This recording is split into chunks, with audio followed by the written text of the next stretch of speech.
नमो भगवते वासुदेवाय। वसुदेवसुतं देवं कंसचाणूरमर्दनं देवकी परमानंदं कृष्णं वंदे जगद्गुरु। गोपाल कृष्ण भगवान की जय। भागवत विद्यापीठ पुणे। अधिक मास कथामाला भाग 24 10 ऑक्टोबर 2020 शनिवार। आज आपण कृष्ण परमात्माचे 16,108 विवाह पाहू।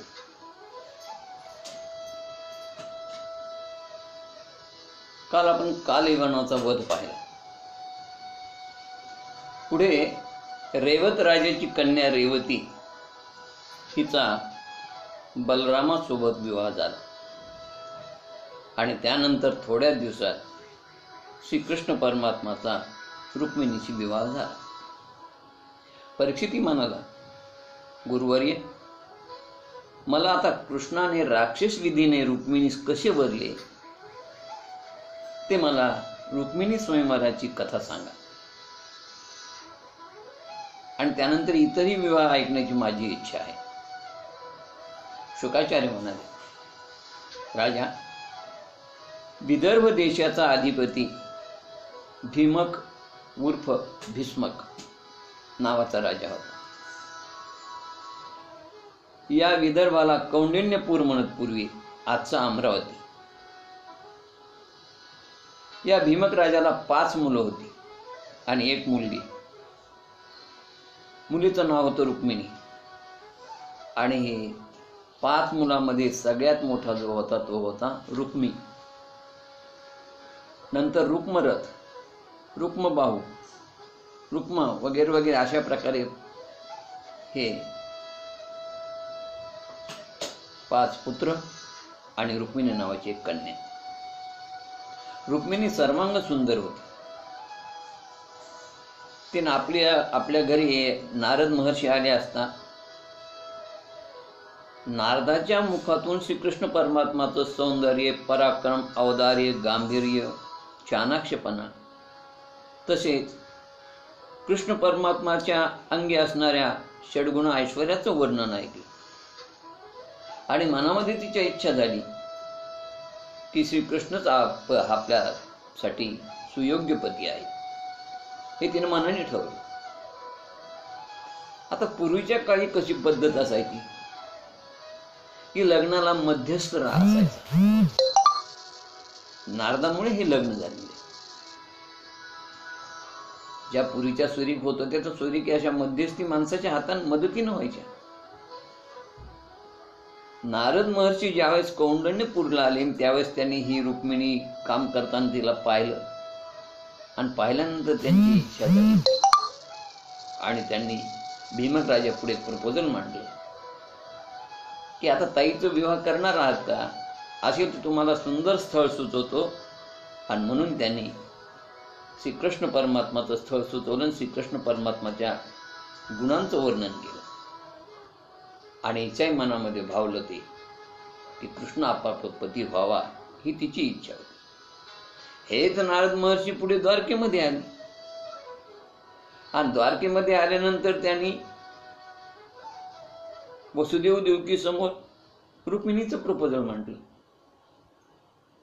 तिथं आल्यानंतर त्यांनी रुक्मिणीचं सौंदर्य, तिचं बुद्धी चातुर्य, तिचा सुस्वभाव हे वर्णन ऐकलं आणि कृष्णासमोर बोलल्यामुळे कृष्णाच्या मनात अशी भावना निर्माण झाली की आपल्यासाठी ही पत्नी म्हणून योग्य स्त्री आहे। अशा रीतीने दोघांच्या मनामध्ये नारद महर्षींच्या गोष्टीतून दोघांनी मनातून निर्णय घेतला की आपण एकमेकाला पती पत्नी म्हणून वरावं।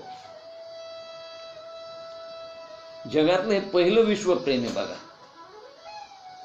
जे इंटरनेटनं झालेलं प्रेम नव्हतं। कारण इंटरनेटचे प्रेम टिकतील याचा विश्वास भरोसा नाही। हे निर्गुण निराकाराचं प्रेम होतं। सगुण रूपात कृष्ण परमात्माला पाहिलं नाही, कृष्णानं रुक्मिणीला पाहिलं नाही। पण केवळ त्यांच्या गुणवर्णनावरून झालेले हे प्रेम म्हणजे निर्गुण निराकाराचं प्रेम होतं. या रुक्मिणीचे 4 भाऊ आणि आई वडील तिचा विवाह कृष्णाशी व्हावा या मताचे होते, परंतु फक्त ज्येष्ठ भाऊ रुक्मी हा मात्र कृष्णाचा द्वेषी होता. त्याचा या विवाहाला विरोध होता आणि त्याची इच्छा होती की रुक्मिणी आपला मित्र शिशुपाल याला द्यावं, आणि त्यानं जवळपास निश्चय केला होता की रुक्मिणी ही शिशुपाललाच द्यायची. जेव्हा रुक्मिणीला ही बातमी कळाली तेव्हा ती खूप दुःखी झाली आणि काय करावं हे तिला सुचत नव्हतं. आई वडील तयार आहेत, बाकी भाऊ तयार आहेत, पण केवळ रुक्मीच्या अट्टहासासाठी मला हे शिशुपालाच्या गळ्यात बांधणार, ती अत्यंत दुःखी झाली. आणि श्रीकृष्ण परमात्माची प्राप्ती व्हावी याकरता तिनं एक पत्र लिहिलं, जे पहिलं विश्वातलं जगातलं प्रेमपत्र, आणि एका ब्राह्मणाजवळ देऊन त्या ब्राह्मणाच्या हाताने ते पत्र द्वारकेत कृष्ण परमात्माला पाठवलं. रुक्मिणीनं दिलेलं पत्र घेऊन तो ब्राह्मण द्वारकेत आला. कृष्ण परमात्मानं त्या ब्राह्मणाचं स्वागत केलं, त्यांचा आदर सत्कार केला. त्या ब्राह्मणानं श्रीकृष्णाला ते रुक्मिणीने दिलेलं पत्र दिलं. श्रीकृष्ण परमात्माने ते पत्र वाचलं. जे पत्र असं ऐकण्यात आहे की अमरावतीला आजही हे 7 श्लोक म्हणण्याची पद्धत आहे आरतीनंतर. तिथली एकवीरा देवी रेणुका माता म्हणजे वीर परशुरामाची आई असल्यामुळे तिचं नाव एकवीरा देवी, जे या भीमक राजाचं कुलदैवत आहे, रुक्मिणीचं कुलदैवत आहे. आणि म्हणून तिथे आजही हे 7 श्लोक म्हणण्याची प्रथा आहे. भागवताच्या दशम स्कंदामध्ये 52व्या अध्यायामध्ये 37 ते 43 हे 7 श्लोक आहेत. या श्लोकाचा थोडक्यात अर्थ आपल्याला असा काढता येईल बघा, की पहिल्या श्लोकाचा अर्थ असा घेता येईल आपल्याला. रुक्मिणी म्हणते, हे यदुनायका, तू मोक्षदाता आहेस, म्हणून तुला मुकुंद म्हणतात. तुझ्या कृपेशिवाय मोक्ष प्राप्त होत नाही. दुसऱ्या श्लोकात ती म्हणते, याकरता तुझे प्रेम संपादन करण्याची माझी इच्छा आहे, परंतु माझा भाऊ तुझ्या विरुद्ध असल्याने तो वडिलांना प्रतिबंध करत आहे, आणि म्हणून मी फार दुःखी आणि कष्टी झाले. तिसऱ्या श्लोकात ती सांगते, तेव्हा हे विश्वपालका, कृपा करून या महत्संकटापासून मला सोडून मला एकदा सुखी कर. चौथ्या श्लोकात ती म्हणते, या कामी तुझ्या वाचून माय बाप भाऊ बहीण इष्ट मित्र कोणीच मला सहाय्य करू शकत नसल्याने तुझ्यापाशी मी अनन्य शरण आले आहे. माझ्या हाकेला धावून येऊन माझी इच्छा तू पूर्ण करशील अशी माझी पूर्ण खात्री आहे. माझी जर पूर्वपुण्य बलवत्तर असेल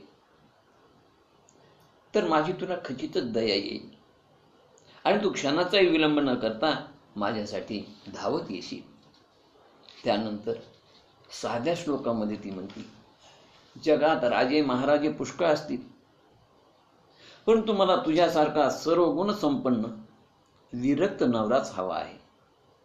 मी घालीन तर तुलाच वर मला घालीन, नाही तर प्राण देईल असा मी पण केला आहे. 7व्या श्लोकात ती म्हणते,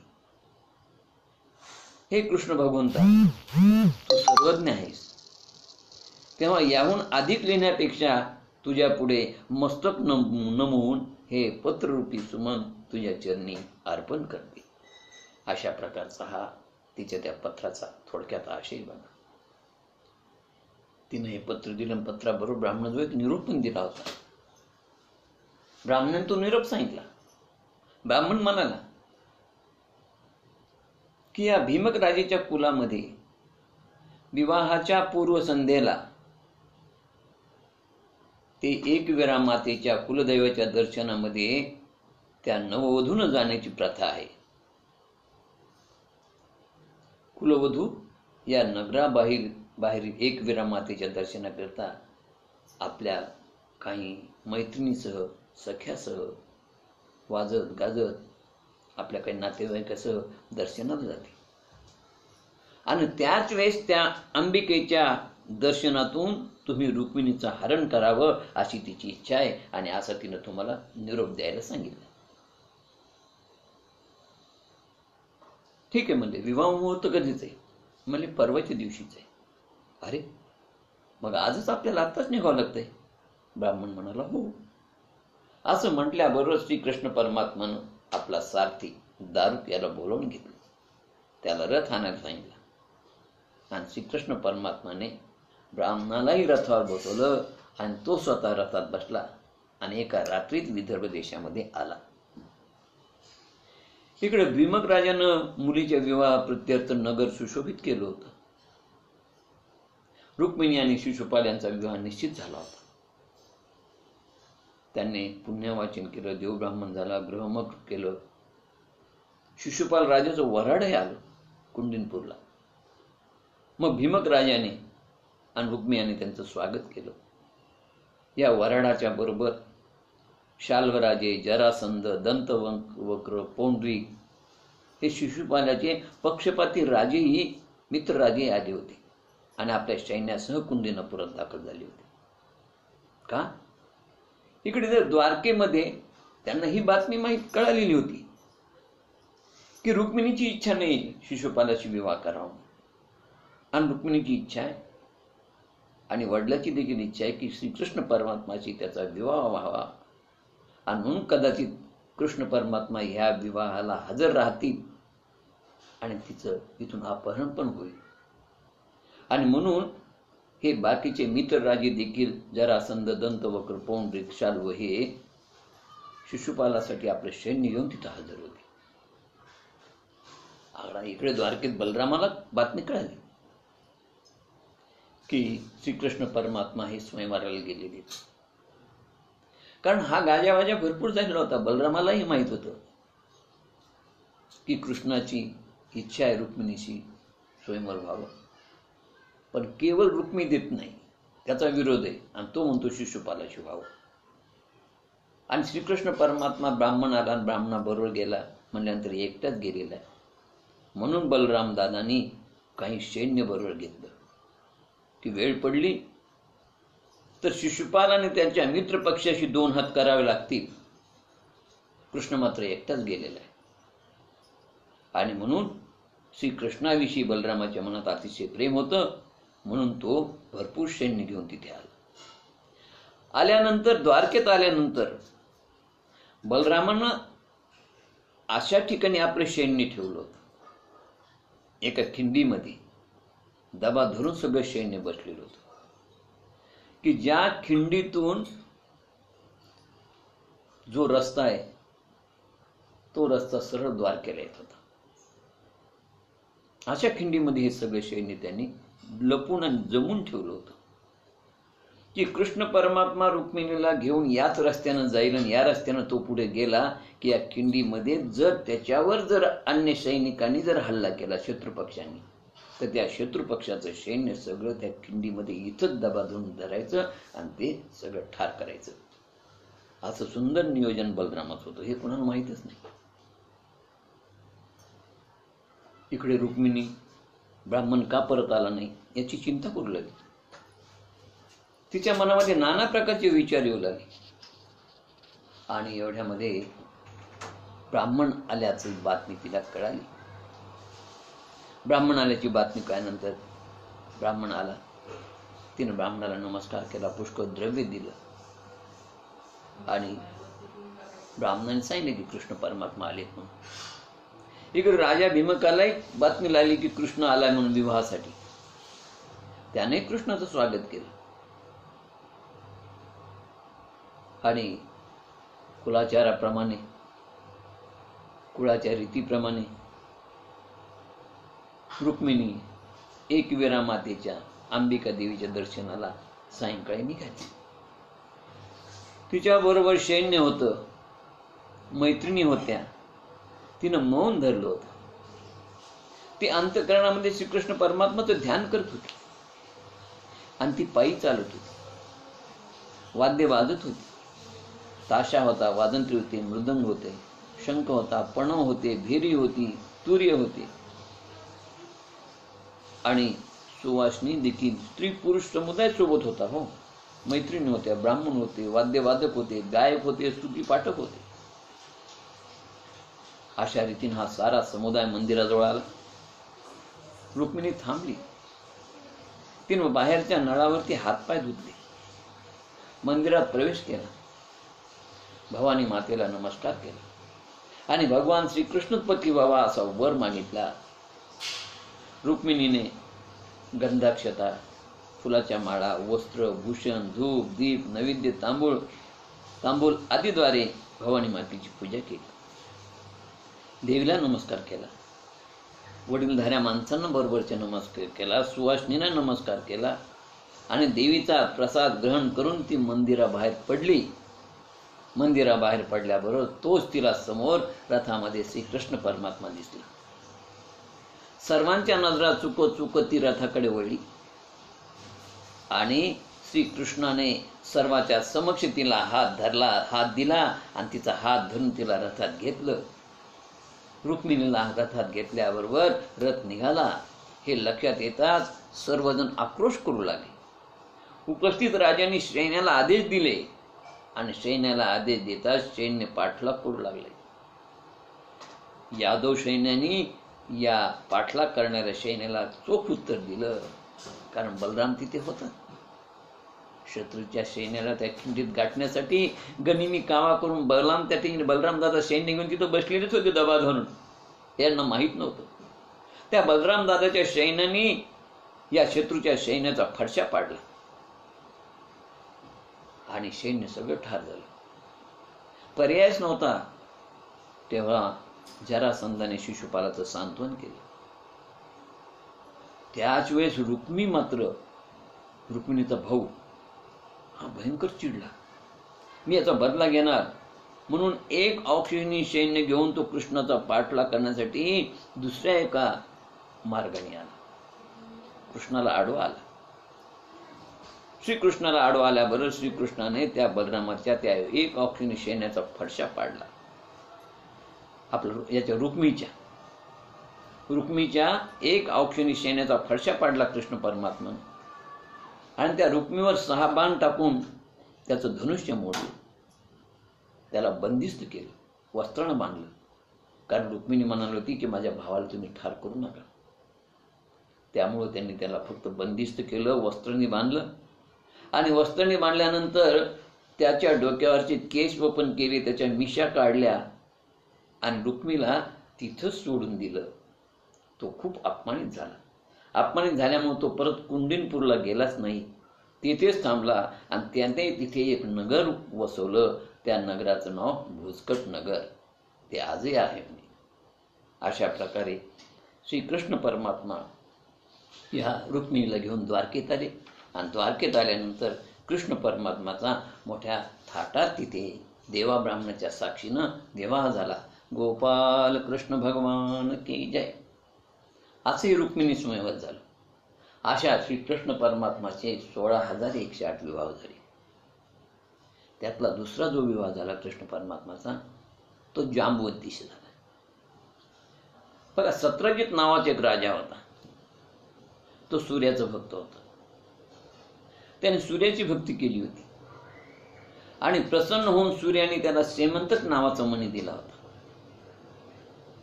तो शेमंतक नावाचा मणी त्यानं आपल्या गळ्यात बांधला होता आणि तो गळ्यात बांधून तो द्वारकेत मणी घेऊन तो इकडे तिकडे फिरत होता. तो सूर्यासारखा चमकत होता. द्वारकेतील सर्वांचे डोळे दिपले, इतका तो तेजपुंजमणी होता. आणि तो तेजपुंजमणी कृष्ण परमात्मानं पाहिला आणि पाहिल्यानंतर तो त्याला कृष्ण परमात्मा त्याला म्हणाले, अरे हा जो मणी आहे, हा मणी तुझ्यापेक्षा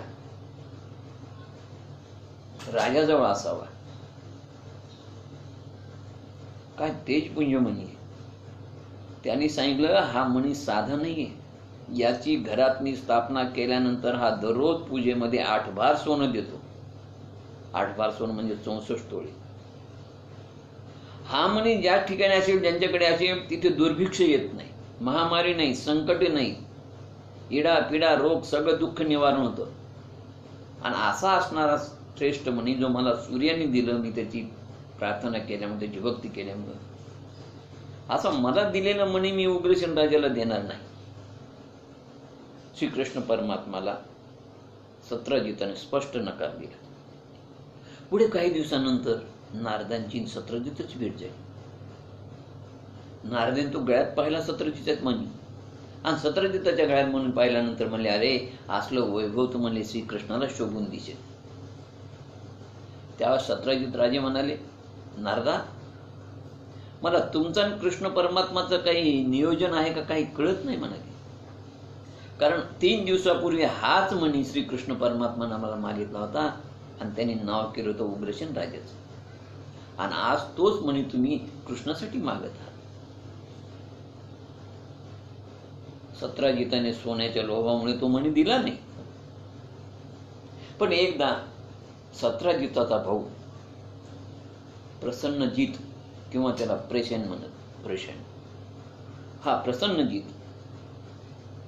ती मृगयासाठी गेला वनात, आणि मृगयासाठी वनात जाताना त्यानं तो मणी गळ्यात बांधला. तो मणी घालून तो शिकारीसाठी गेला. ज्या रानात तो गेला त्या रानामध्ये हा घोड्यावर बसलेला होता.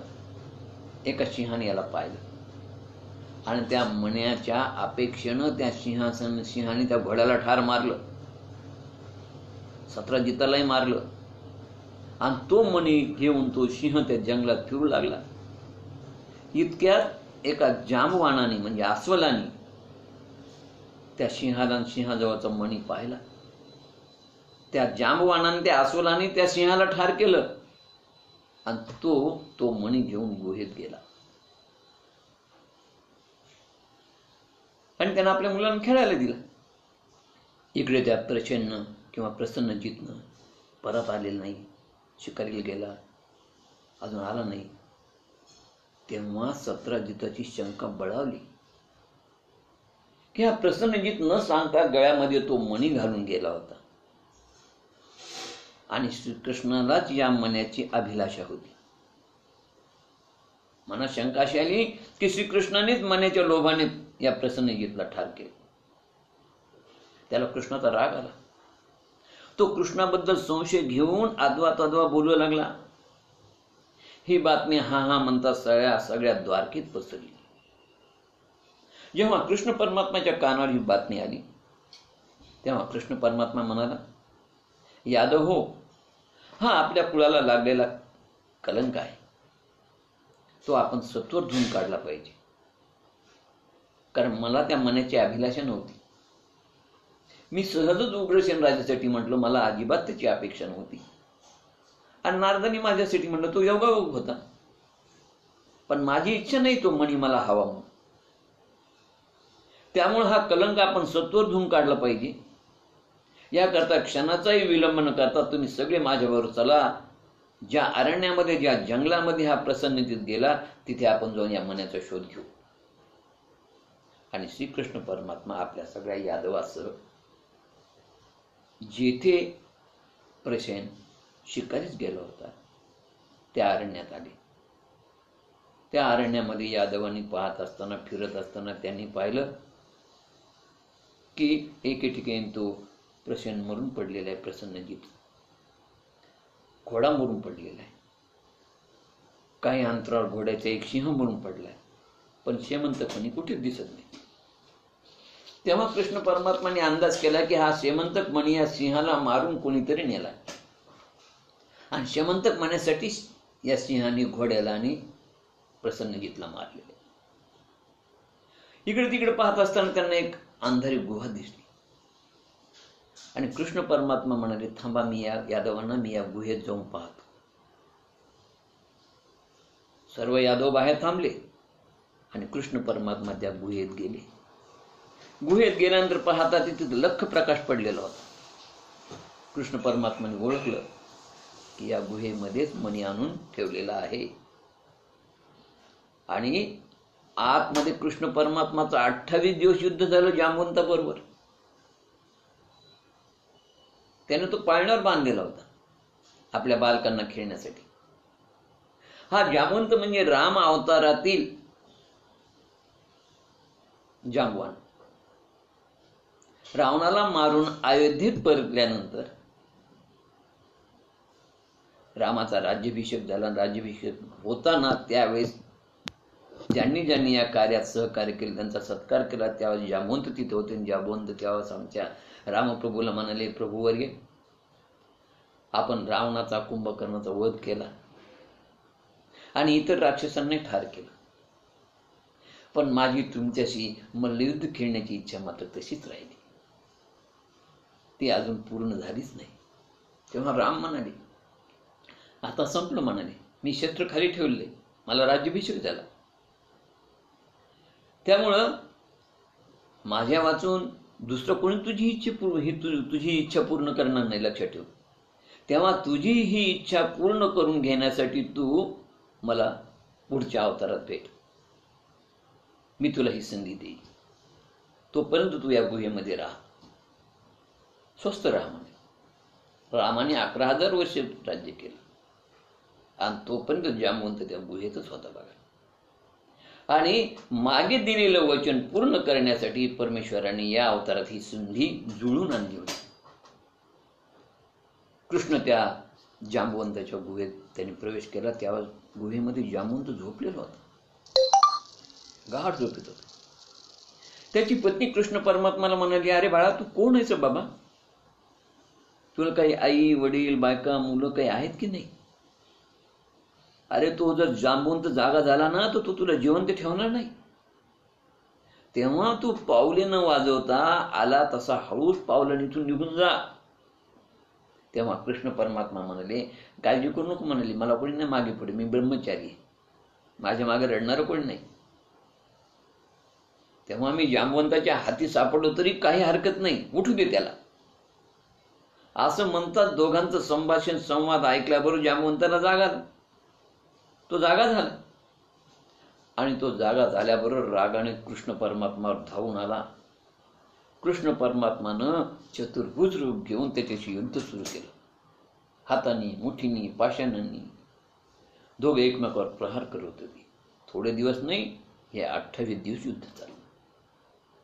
रात्रंदिवस विश्रांती न घेता 28 दिवस ते लढले आणि शेवटी जांबवंत थकला. त्याचं धैर्य गेलं, त्याचं बल गेलं, ते तो क्षीण झाला आणि श्रीकृष्णाच्या मुष्टी आघाताने त्याच्या हातापायाचं सांध्याचं चूर्ण झालं. त्याच्या सर्व अंगाला घाम सुटला. जांबवंताचं शरीर सत्वहीन झालं. तो मूर्छा येऊन जमिनीवर पडला. तेव्हा कृष्ण परमात्मा त्याच्या छातीवर बसून कृष्ण परमात्मा म्हणाले, जांबवंता, अरे एक वेळ डोळे उघडून पहा ना. अरे आता तरी तुझी मल्लयुद्ध खेळण्याची इच्छा पूर्ण झाली का बघ. त्या समयी जांबवंताने डोळे उघडून पाहिले आणि जांबवंताने डोळे उघडून पाहिल्याबरोबर एकदम त्याला तो कृष्ण राम रूपात दिसला आणि जांबवंताने रामास साष्टांग नमस्कार केला. राम म्हणाले, अरे जांबवंता, मीच राम आणि मीच कृष्ण रूपाने या द्वारकेत राहतो. त्यानंतर श्रीकृष्ण परमात्माने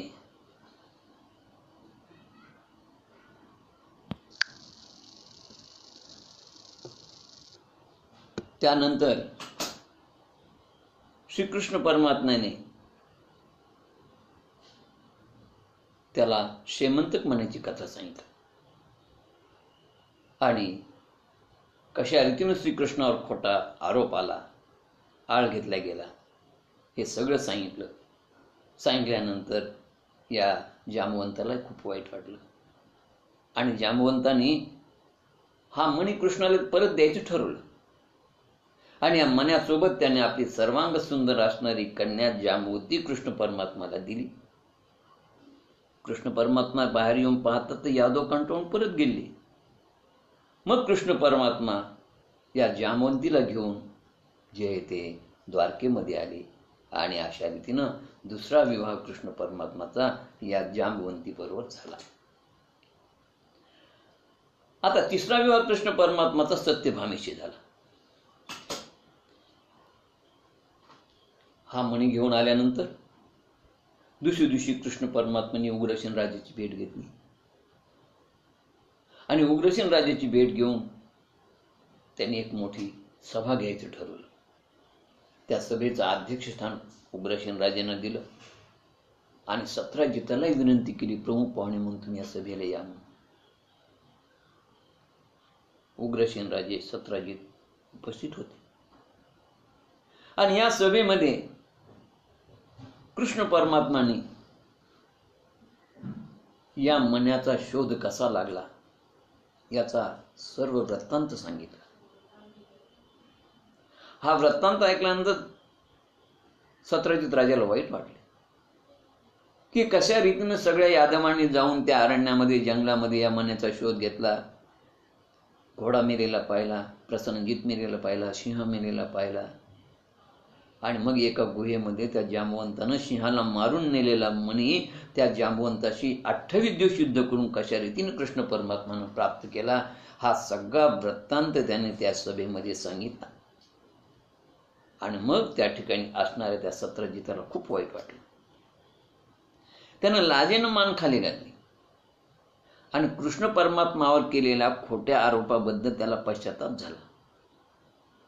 बलवान अशा कृष्ण परमात्मावर आपण विनाकारण असा आरोप घेतला आणि वाईटपणा घेतला.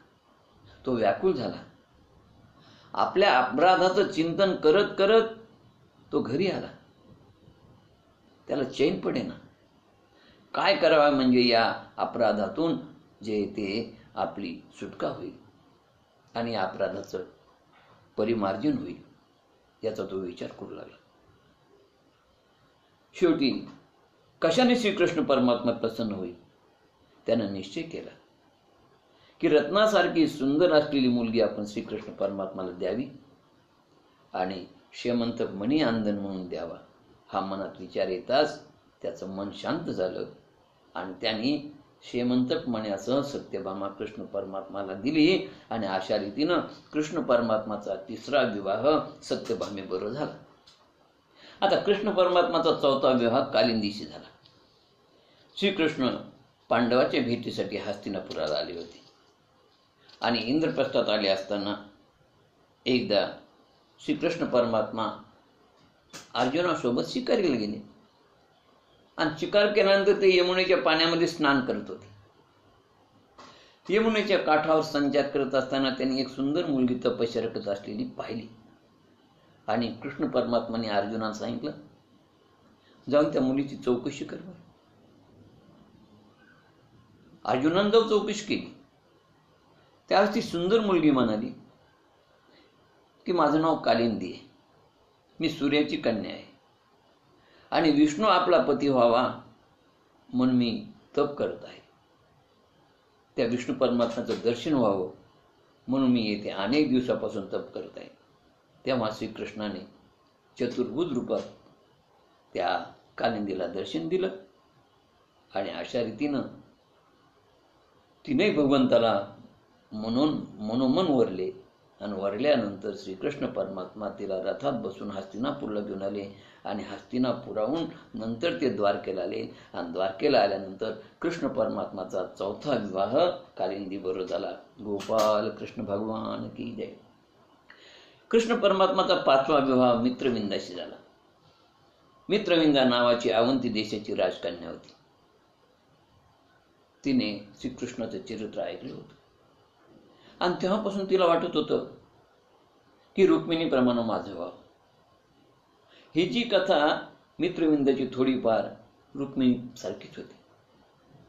जशी रुक्मिणी श्रीकृष्णाला मनातून पती म्हणून तिनं मानलं होतं, पण तिचा भाऊ रुक्म्या तिला विरोध करत होता, तसं या मित्रविंदानं देखील कृष्ण परमात्माला पती म्हणून आपल्या मनातून तिची इच्छा होती. परंतु या ठिकाणी जसा तिथं रुक्म्या विरोध करत होता तसे या मित्रविंदाचे दोन भाऊ होते, विंद आणि अनविंद.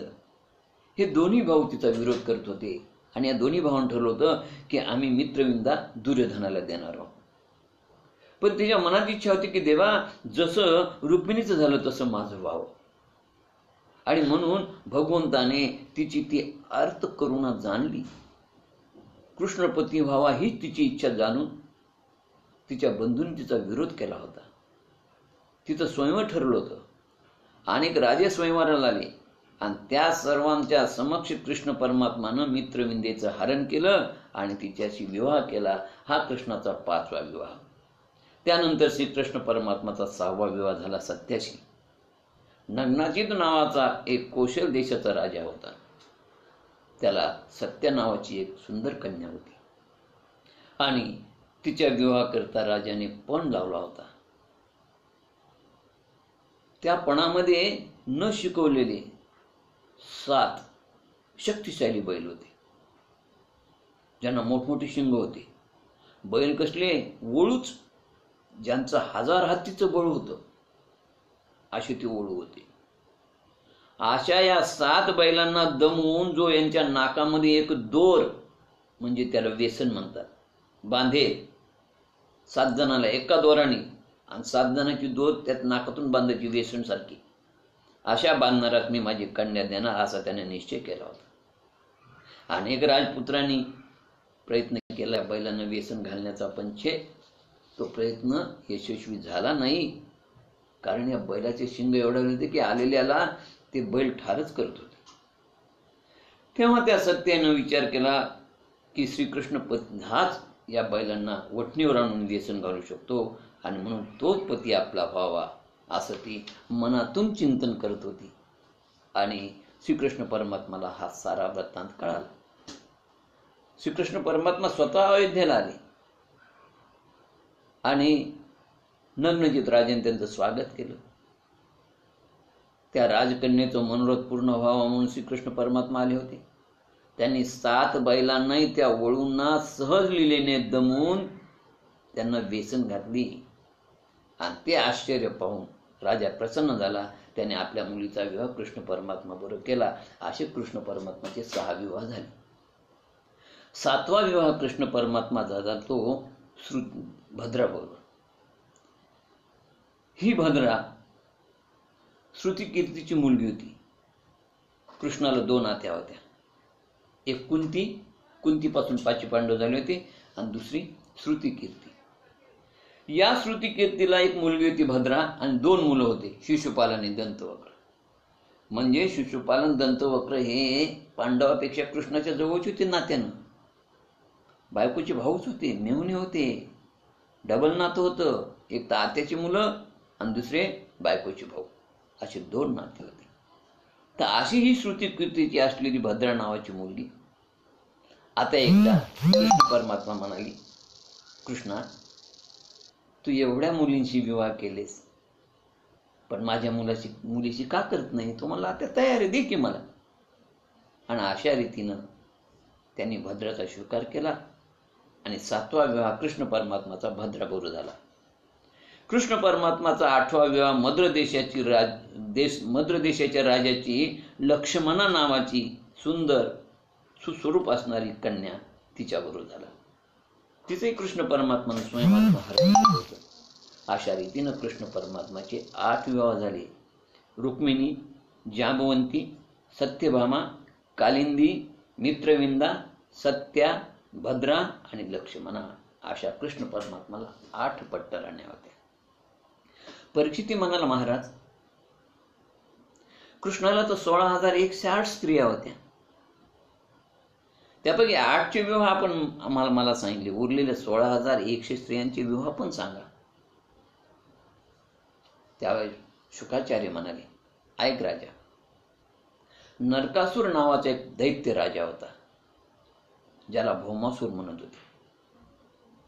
नरकाचा आसूर यासाठी म्हणत होते की त्याच्या जननखान्यामध्ये 16,100 तरुणींना त्यानं डांबून टाकलं होतं. आणि अशा रीतीनं नरक सदृश तिथली अवस्था केलेली होती आणि म्हणून याला नरकाचा असुर म्हणत होते. दुष्ट होता राजा, त्याने अनेक स्त्रियावर अन्याय केले. आणि हे ऐकल्यानंतर श्रीकृष्ण परमात्माने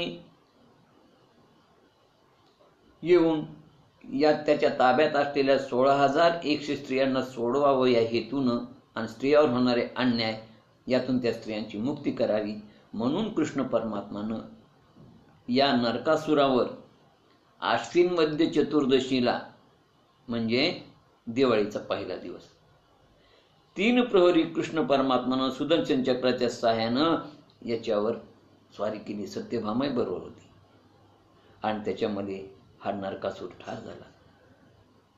त्याच्या शिपायाला अगोदर ठार केलं, नंतर मुलालाही ठार केलं आणि नंतर नरकासुराशी कृष्ण परमात्माचं युद्ध झालं आणि हा नरकासूर देखील मारला गेला.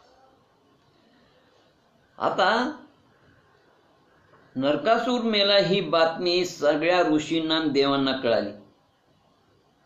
3 प्रहरी की त्यावेळेस सगळ्या ऋषींनी अंगाला चंदन उटणं लावून स्नान केलं. त्याला अभंगी स्नान म्हणतात आणि हे अभंगी स्नान केलं. तो दिवस होता दिवाळीचा पहिला दिवस. आणि हा नरकासूर सारखा दुष्ट राजा मारल्यामुळे पुढे 3 दिवस या लोकांनी, या सगळ्या ऋषींनी, देवदेवतेंनी जे ते आनंद उत्सव साजरा केला. आणि हा आनंदोत्सव साजरा करताना त्यांनी दिवे प्रज्वलित करून हा आनंदोत्सव साजरा केला, ज्याला आपण दिवाळी म्हणतो. आणि दिवाळीच्या पहिल्या दिवसाला नरक चतुर्दशी म्हणतात. ही पूर्वीपासून कृष्ण परमात्माने जेव्हा नरकासूर मारला तेव्हापासून आज तागायत ही रूढी, ही प्रथा आहे. दिवाळीच्या पहिल्या दिवशी आपण घरोघरी सगळे सकाळी मंगल स्नान करतो आणि पुढे 3 दिवस गोडधोड करून खातो, दिवे लावतो.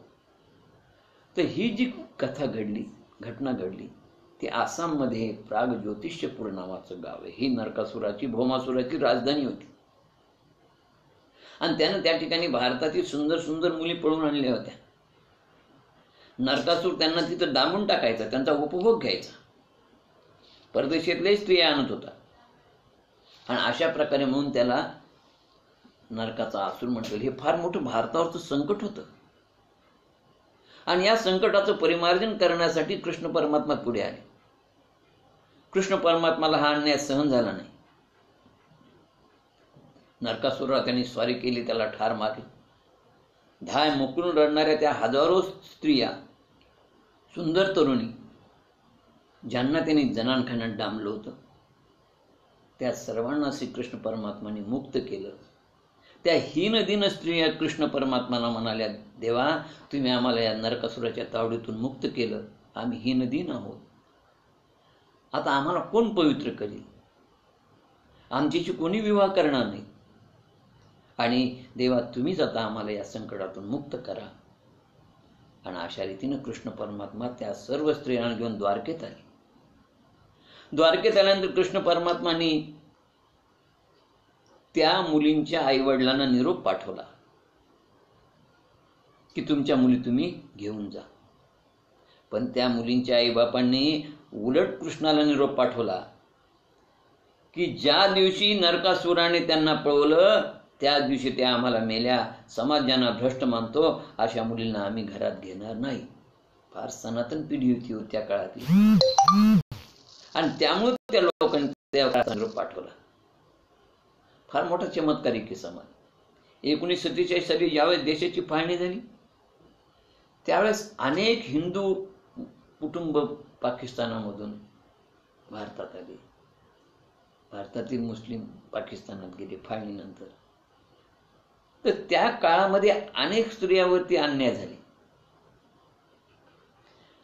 1965 साली देखील भारत पाक युद्धाच्या वेळेस काही स्त्रियांना त्रास झाला.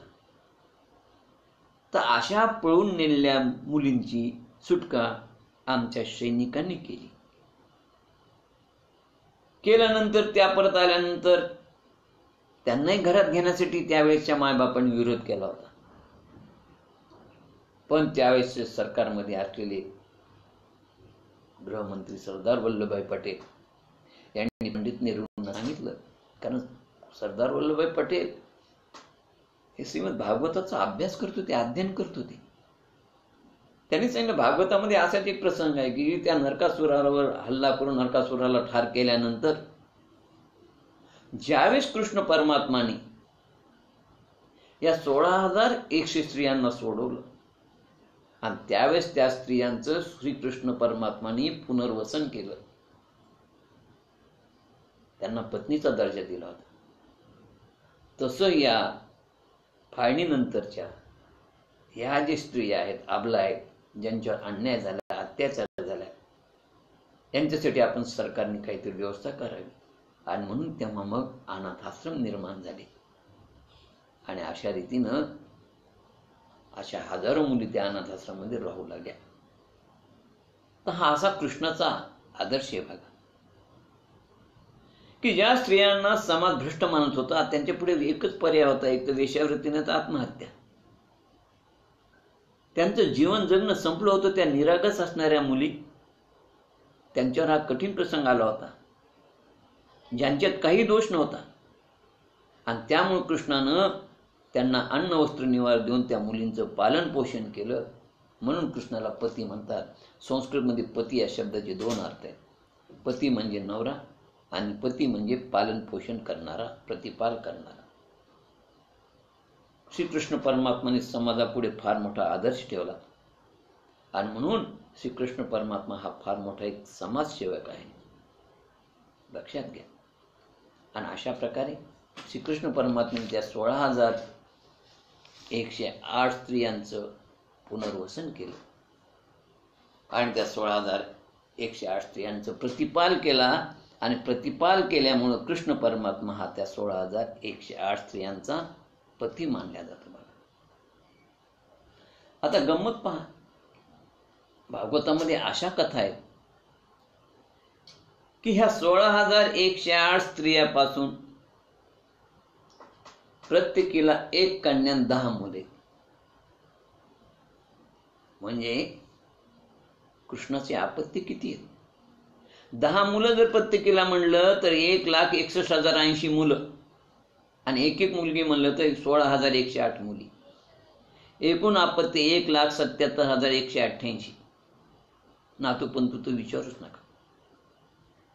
भागवताच्या 10व्या स्कंदामध्ये 105 अध्यायामध्ये या मुलांची नाव पण दिलेले, पण त्याच्यामध्ये 16,108चं वर्णन नाही. पण 10 या पहिल्या ज्या 8 आहेत पत्न्या, राण्या, त्यांच्या मुलांचं वर्णन आहे. कारण सगळ्याचं वर्णन केलं तर भागवतामध्ये तेवढे पानं किती लागले असते आणि केवढा मोठा ग्रंथ झाला असता. ग्रंथाची वृद्धी होऊ नये म्हणून तेवढं वर्णन नाही. पण बाकी या सगळ्या 8 जणींच्या मुलांचे वर्णन आहेतच. तर सांगायचं तात्पर्य की एवढे मोठे 1,77,108 आपत्ती असून शास्त्र सांगतंय कृष्ण परमात्मा हे ब्रह्मचारी होते.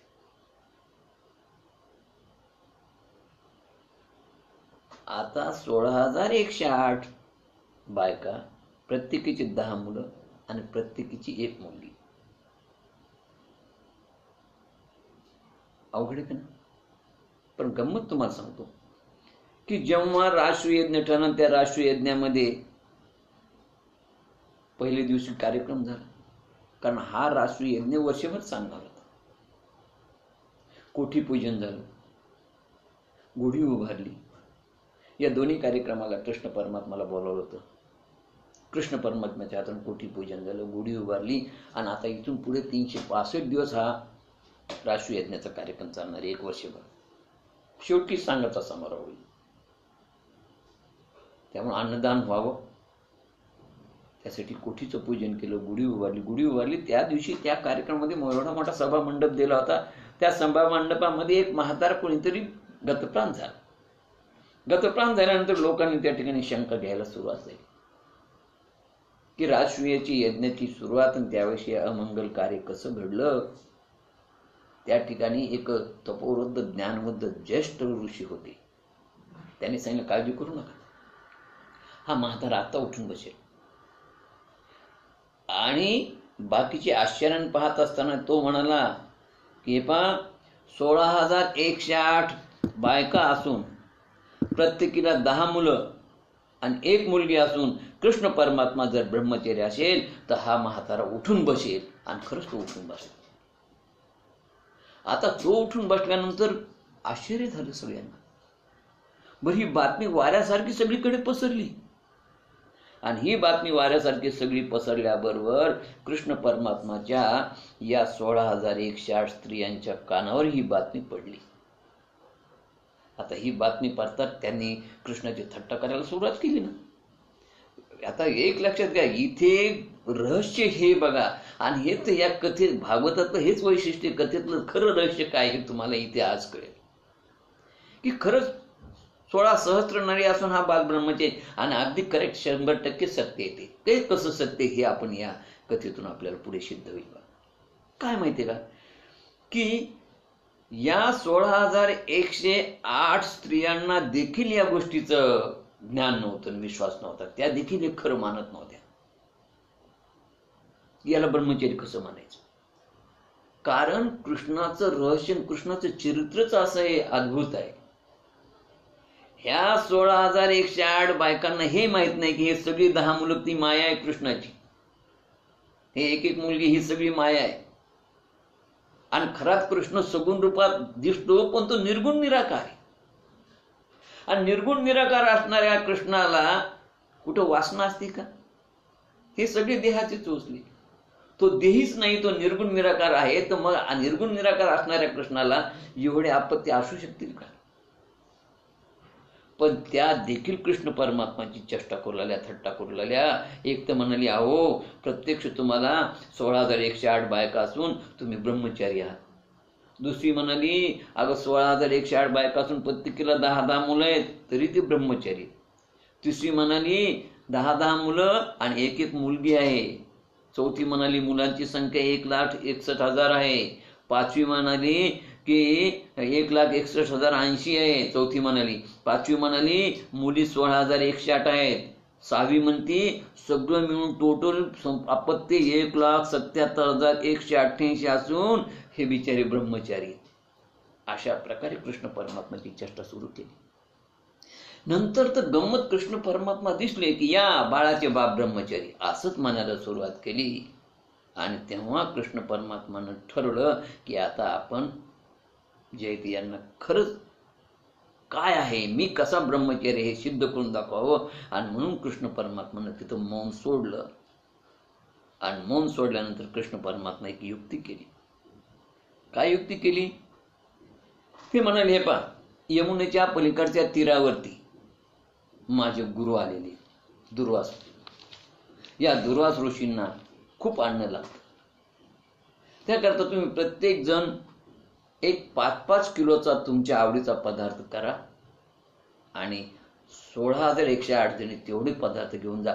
तुम्हाला वजन येता येणार नाही तर तुम्ही आपल्या तुमच्या बरोबर तुमची दासी राहू द्या, त्या दासीजवळ ते वजन द्या. अशा रीतीनं 16,108 जणींनी 5-5 किलोचे पदार्थ तयार केले, म्हणजे 80 टन. आणि बरोबर दासी सगळ्या त्या यमुनेच्या तीरावर आल्या. आणि यमुनेच्या तीरावर आल्यानंतर पाहतात तर यमुना दुथडी वाहू लागली. पलीकडच्या तीरावर जायचं कसं? तेव्हा सत्यभामीने आपल्या दासीला पाठवलं, जा म्हणले. त्यांना विचारून म्हणली मालकांना की आम्ही पलीकडच्या तीरावर कसं जावं, यमुनेला पूर आलेला आहे. त्यावेळी त्या दासीजवळ कृष्णानं उलट उत्तर दिलं की तुम्ही यमुनेला म्हणा की कृष्ण ब्रह्मचर्य असेल तर वाट सोड, आणि मग मी खरं ब्रह्मचर्य आहे की नाही तुम्हाला समजेल आणि तुम्हाला वाट मिळेल. दासीचा निरोप ऐकून सगळ्या नुसत्या खदखद हसू लागल्या, कारण त्यांचा विश्वासच बसेना. बाई, तुला 10 मला 10, आपण ब्रह्मचर्य कसं म्हणावं? अहो, हा 16,108 स्त्रिया, मुलं, बाळ, हा सर्व भ्रम आहे, हा सगळा माया, ही सगळी लीला आहे. सत्य काही नाही. हे डोळ्याने दिसतं म्हणून सत्य आहे, पण नष्ट होतं म्हणून असत्य आहे. आणि हसू लागली. पण रुक्मिणी मात्र हसली नाही. ती म्हणते, हे पहा, अजून आम्हाला त्यांच्या चरित्राचं खरं ज्ञान नाही. ते काय आहे हे तुम्ही त्यांना ओळखलं नाही. आणि ते कळण्यासाठी त्यांची कृपा हरिकृपाच लागते. ती कृपा अजून तुमच्यावर झालेली नाही. म्हणून माझं म्हणणं आहे की ठीक आहे, ते म्हणतात तसं म्हणायला काय हरकत आहे. त्यांच्या म्हणण्याने जर यमुनेनं रस्ता दिला तर काय प्रश्न तुम्हाला कुठे येतोय, म्हणून पाहणं. आणि बघा, त्यांच्या जीवनाचं रहस्य ब्रह्मदेवाला कळलं नाही, तर या त्यांच्या बायकांना काय कळेल. जेव्हा ब्रह्मदेवाने हे मुलं ब्रह्मलोकात नेऊन झोपवली होती आणि सगळे गायी, त्यावेळेस कृष्ण परमात्मानं प्रतिसृष्टी निर्माण केली. ती स्वतःच्या शरीरापासून तसेच गोपाळ, तसेच वासर, तसेच गायी हुबेहूब जशात तसे. ज्या कृष्ण परमात्माला दुसऱ्यांचे वासर, दुसऱ्यांच्या गायी, दुसऱ्यांचे गोपाळ निर्माण करता येतात, त्या कृष्ण परमात्माला अशा प्रकारे स्वतःचे 16,108 मुलं निर्माण करता येणार नाही. प्रत्येकीला 10 मुलं आणि 1 मुलगी. आणि ते जे मुलं निर्माण केले ते खरे होते का? खरे मुलं तर वर होते, ओरिजिनल. हे सगळे डुप्लिकेट. ही त्याची सगळी माया होती. मग ही माया नाही कसं? आणि म्हणून कृष्ण परमात्माची ही सगळी माया बघा. आणि म्हणून बाकीच्या म्हणाले, पण रुक्मिणी तसं म्हणल्याबरोबर एकदम त्या यमुनेनं रस्ता दिला. घोटे एवढंच पाणी झालं. सगळ्या पलीकडच्या तीरावर गेल्या. पलीकडच्या तीरावर गेल्यानंतर त्यांनी दुर्वास मुनी समोर आपलं ते सगळं अन्न ठेवलं. थोडं नव्हतं, गाडीभर होतं. दुर्वास मुनींनी सांगितलं, माझं खाणं होईपर्यंत बसा. दुर्वास मुनींचं ते सगळं अन्न खायनं होईपर्यंत त्या थांबल्या. आणि थांबल्यानंतर निघाल्या.